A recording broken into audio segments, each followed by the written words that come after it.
नमस्कार बच्चों, मैं संगीता सेन आपकी Hindi teacher Envira online school में आपका स्वागत करती हूं। आज हम पढ़ेंगे कक्षा 5 का पाठ 7 बालक का स्वप्न, जिसकी लेखिका है श्रीमती निरुपमा कश्यप। ये बहुत ही अच्छी कहानी है जिससे पढ़कर आपको कुछ न कुछ प्रेरणा मिलेगी। आइए पढ़ते हैं हम ये पाठ बालक का स्वप्न। किसी सेठ के यहाँ एक लड़का नौकरी करता था, यानी एक सेठ था जिसके यहाँ कोई लड़का क्या करता था, नौकरी करता था, काम करता था।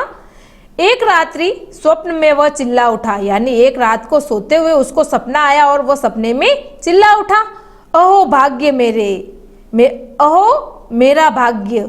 सेठ ने यह सुन बालक को जगाकर पूछा, अरे क्यों चिल्ला रहा था?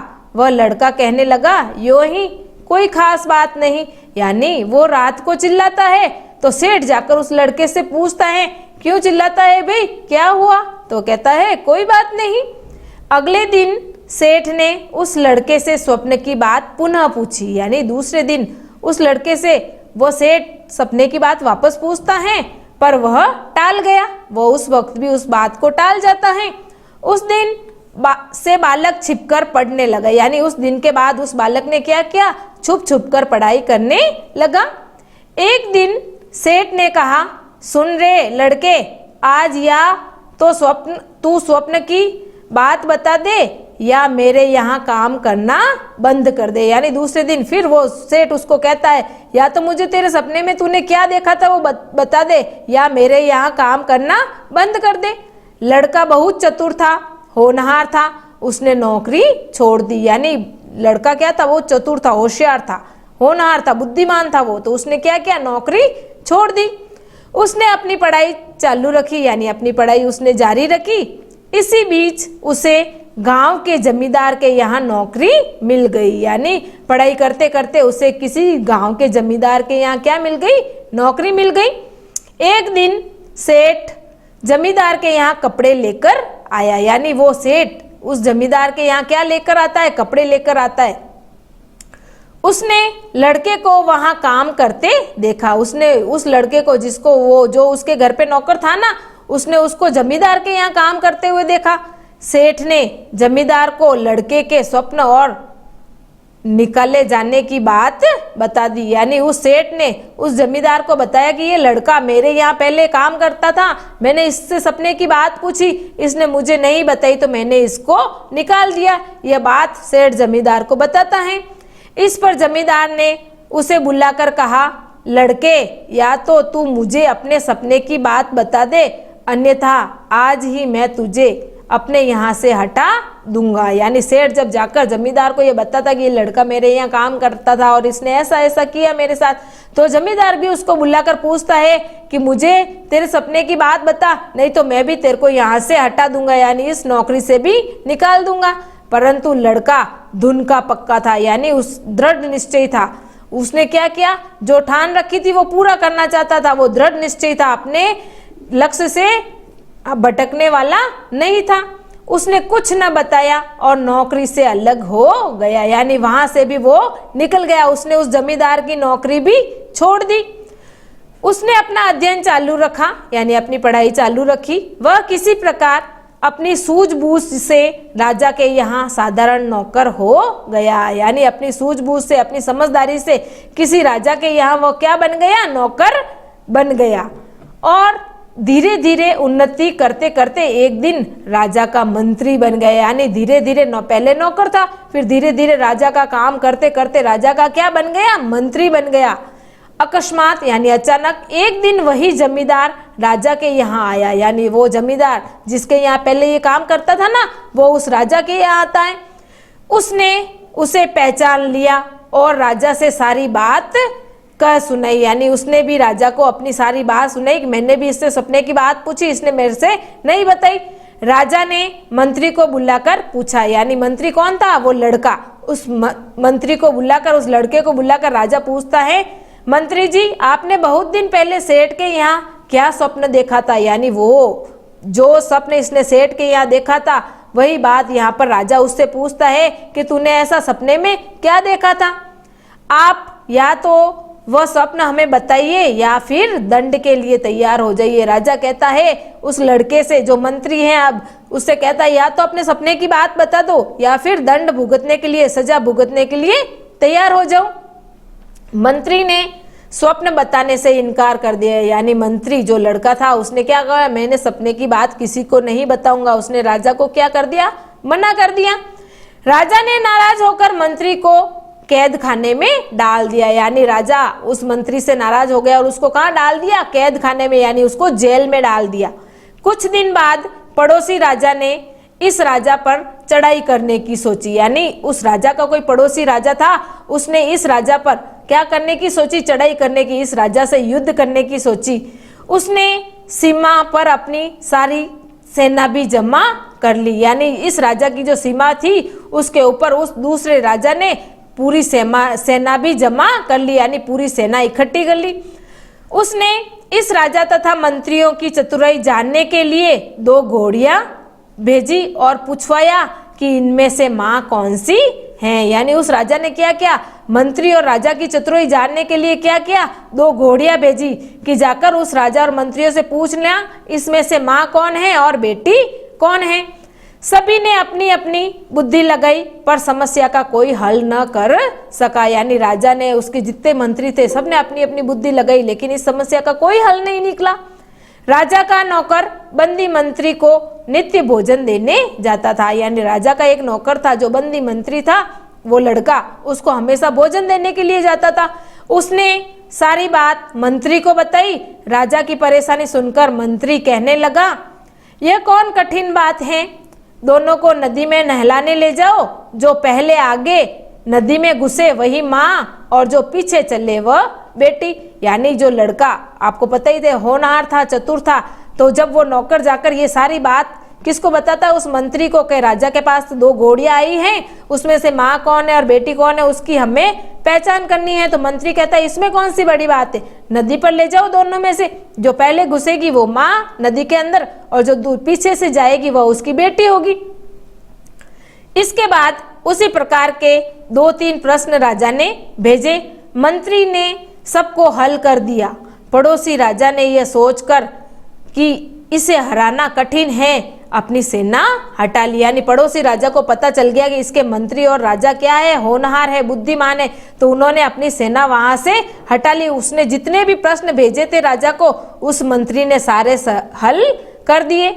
उसने संदेशा भिजवाया कि जिस व्यक्ति ने मेरे प्रश्नों को हल किया है उससे हम अपनी कन्या का विवाह करना चाहते हैं। अब राजा ने क्या संदेश भिजवाया कि जिस व्यक्ति ने मेरे इन सारे प्रश्नों का उत्तर दिया है उससे मैं अपनी कन्या का क्या करूंगा, विवाह करूंगा।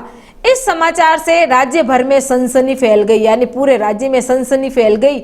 उस बंदी मंत्री की चारों ओर प्रशंसा होने लगी, यानी जो बंदी मंत्री ने सारे प्रश्न हल किए थे ना उस लड़के ने, उसकी चारों तरफ क्या होने लगी, प्रशंसा होने लगी। राजा ने उसे तुरंत मुक्त कर दिया और राजा ने भी उसे तुरंत छोड़ दिया।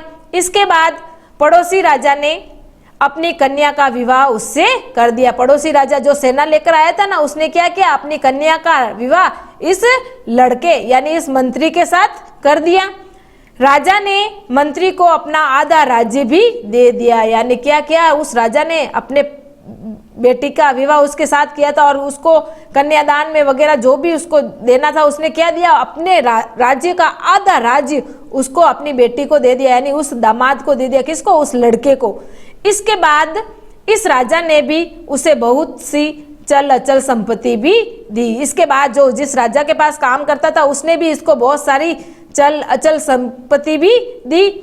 कुछ दिन बाद एक दिन प्रातःकाल इस मंत्री राजा ने दोनों राजाओं, जमींदार तथा सेठ सभी को अपने यहाँ आमंत्रित किया। यानी अब जो मंत्री था वो लड़का जो राजा बन गया था उसने क्या किया, उस मंत्री राजा ने क्या किया, राजाओं को, दोनों राजाओं को, जमींदार को तथा उस सेठ को क्या किया, अपने यहाँ आमंत्रित किया, अपने यहाँ बुलाया। जब वे सब वहां उपस्थित हुए तो उस समय यह मंत्री राजा पलंग पर महल के विशाल एवं सुसज्जित कक्ष में लेटे थे। यानी जिस वक्त इन सबको बुलाया तब वो क्या कर रहा था, पलंग पर, महल में बड़े से पलंग पर लेटे हुए थे। उनकी पत्नी उनके पास बैठी थी। इसके अतिरिक्त अन्य कई नौकर भी इनकी सेवा में जुटे थे। यानी वो जो लड़का था वो राजा बन गया, अब वो पलंग पर सो रहा है और उसने सेठ, मंत्री, जमींदार सबको अपने आसपास बुलाया और वो जितने नौकर थे वो सब इसकी सेवा कर रहे थे। चारों व्यक्ति भी उसके आसपास बैठे थे, ये चारों जो मंत्री राजा थे वो भी उसके आसपास बैठे। तब उस मंत्री राजा ने कहा, यही दृश्य जो आप लोग इस समय यहाँ देख रहे हैं मैंने स्वप्न में देखा था। यानी इस वक्त तो लड़का कहता है कि आप मुझे देख रहे हैं ना, इस तरह मैं पलंग पे लेटा हूँ, मेरे आसपास नौकर खड़े हैं, मेरी पत्नी मेरे पास बैठी है, यही दृश्य मैंने सपने में देखा था। और तभी मैं स्वप्न में चिल्लाया था, अहो मेरा ऐसा भाग्य। यानी ऐसा भाग्य देखकर मैं सपने में चिल्लाया था।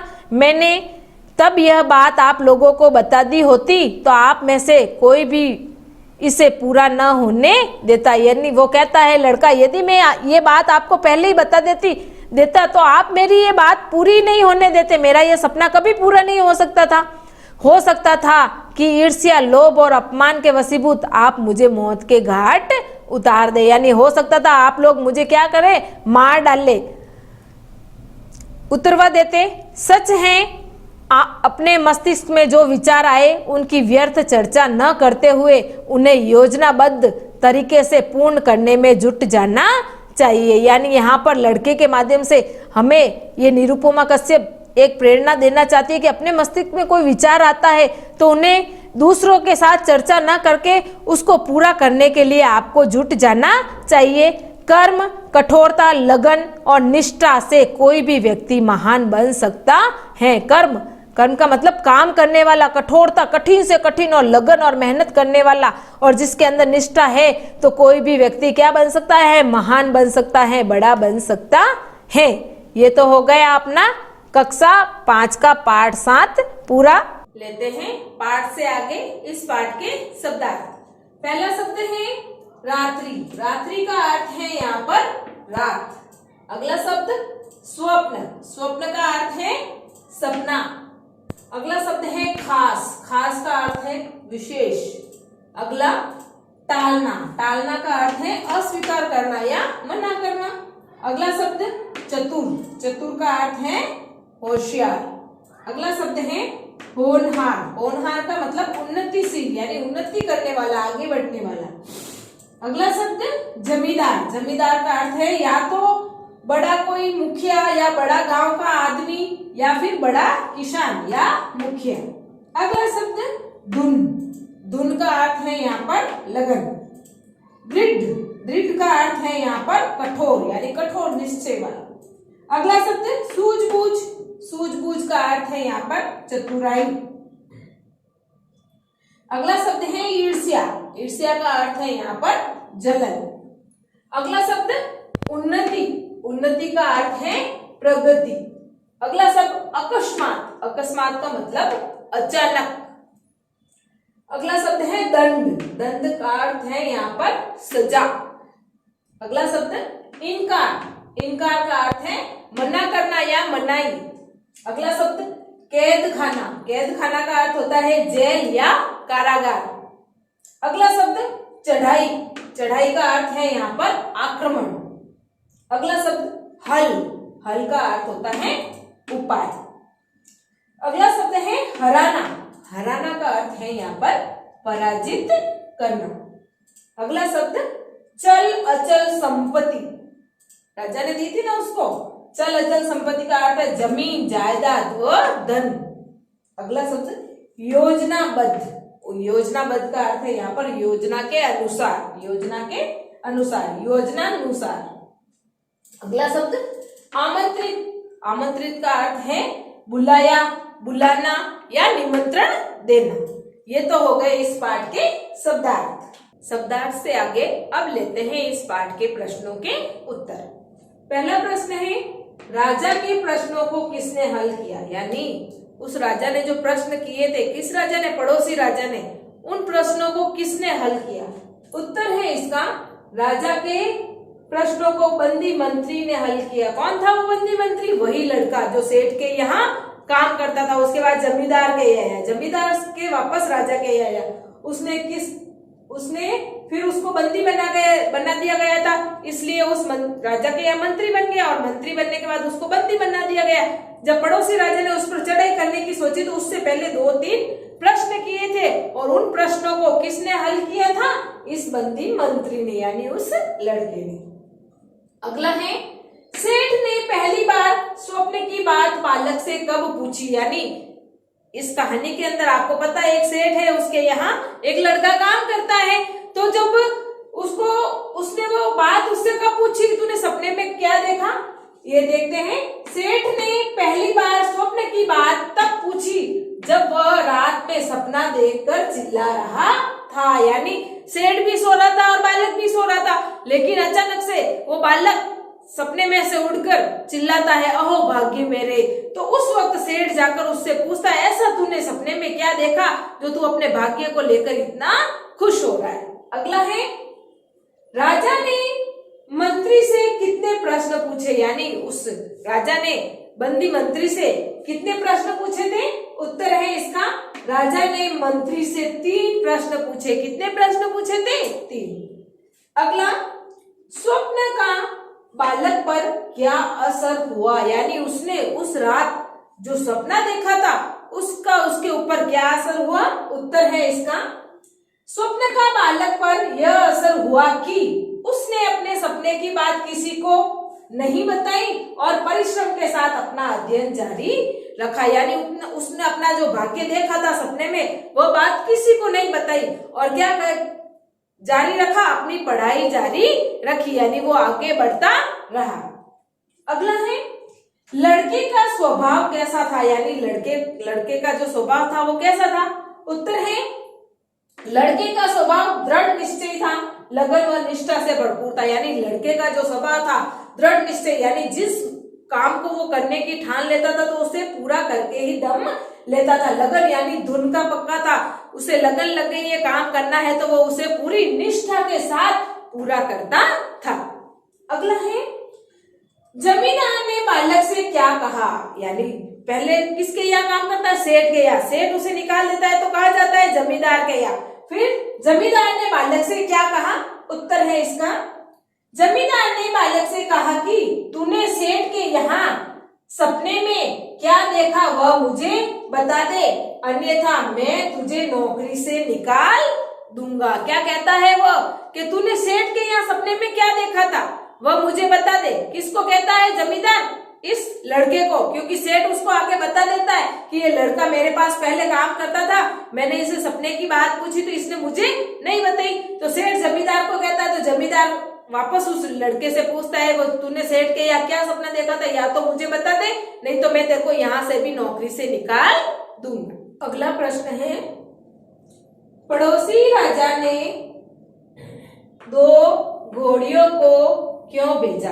यानी पड़ोसी राजा जो उस राजा पे आक्रमण करना चाहता था उससे पहले उसने 2 घोड़ियां भेजी थी। वो क्यों भेजी थी? उत्तर है इसका, पड़ोसी राजा ने घोड़ियों को राजा व मंत्रियों की चतुराई की परीक्षा लेने के लिए भेजा था। यानी पड़ोसी राजा ये जानना चाहता था कि इस राज्य का राजा होशियार और चतुर है या नहीं, इनके मंत्री बुद्धिमान है या नहीं, इसलिए उन्होंने 2 घोड़ियां भेजी। अगला है, राजा ने मंत्री को क्या धमकी दी? यानी अंत में जब वो राजा के यहाँ होता है, मंत्री बन जाता है, तो राजा मंत्री को क्या धमकी देता है? उत्तर है, राजा ने मंत्री को धमकी दी थी कि तूने सेठ के यहाँ सपने में क्या देखा वह मुझे बता दे, अन्यथा सजा के लिए तैयार हो जाए। यानी यहाँ पर भी जमींदार और सेठ आकर इसको बता देते कि इसने सपने में क्या देखा, इससे पूछो। तो वो राजा भी क्या करता है, उस मंत्री से पूछता है। तो मंत्री क्या कहता है और राजा उसको क्या कहता है, या तो मुझे सपने की बात बता दे, तूने सेठ के यहाँ क्या सपना देखा था, अन्यथा सजा के लिए यानी दंड के लिए तैयार हो जाए।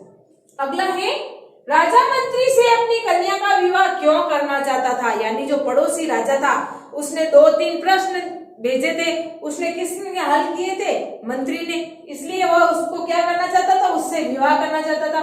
उत्तर है इसका, राजा मंत्री की बुद्धिमत्ता व चतुराई देखकर अपनी बेटी का विवाह उसके साथ करना चाहता था। यानी राजा ने क्या देख लिया कि मैंने, उस पड़ोसी राजा ने कितने 3 प्रश्न भेजे थे और तीनों प्रश्नों को किसने हल किया था? बंदी मंत्री ने।